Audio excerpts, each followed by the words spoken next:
Hi, I'm Ian Mean, Director of Business West in Gloucestershire. I'm talking to Victoria Matthews, who's manager of the Bristol and West of England initiative. Now, the initiative have been looking at helping Bristol particularly on their overall strategy, particularly coming out of COVID.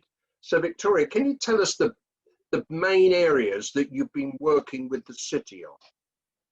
Absolutely. So as part of the West of England's initiative sort of vision to make this place the best to work and live in the UK, we've been working very heavily with our Bristol One City partners.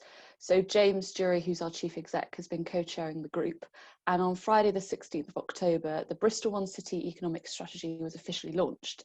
So essentially, our strategy is the next step in developing our response to the pandemic. So resetting our goals essentially as a city to ensure that we're healthy, open and sustainable and fair for all that live here. So the aim is to align activity from across the city through various different partners such as the Institute of Directors, Federation of Small Businesses. We've been engaging with the universities, youth ambassadors, women in business, etc. And essentially the strategy has three main focuses. So on employment and skills, so ensuring that the workforce for the future is skilled up, etc.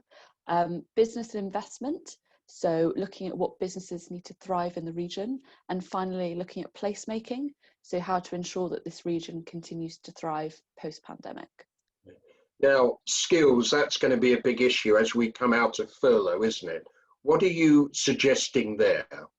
Absolutely. So a recent study has shown that under 25s are probably going to be the most disproportionately affected throughout the whole pandemic, which is really, really worrying for our region, considering we have a really high graduate retention rate here in the West of England. So we want to ensure that those students that do choose to stay have jobs for the future, they have green jobs, and they buy into the area essentially. So we're working with a lot of skills partners, a lot of colleges, universities, to ensure that we're clued up as businesses on what they need to sort of look for the future. So making sure that the skills gap and businesses is aligned essentially.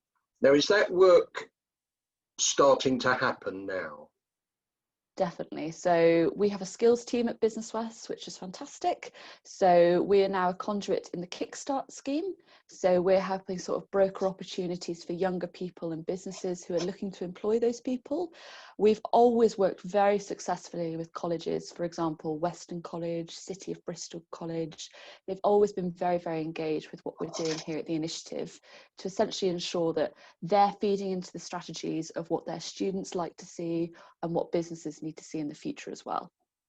Now, how can business find out more about the strategy and how it affects them? So we have various links on our website to the One City strategy. Obviously it's housed on the Bristol Council website as well.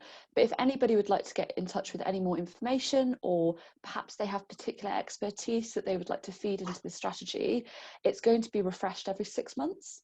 So we're always very open to hearing from people who might have ideas or suggestions to improve it.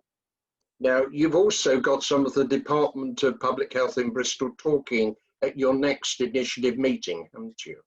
We do. So we're delighted to be joined by Sally Hogg, who's a consultant in public health at Bristol City Council, and she's going to be joining us at our next initiative meeting on Thursday, the 5th of October at 11:30 a.m. So she will, of course, be running through all of these weird and wonderful new restrictions, and she's going to be talking about the Bristol Winter Contingency Plan as well.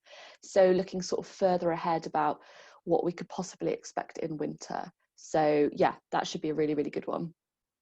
Thank you, Victoria.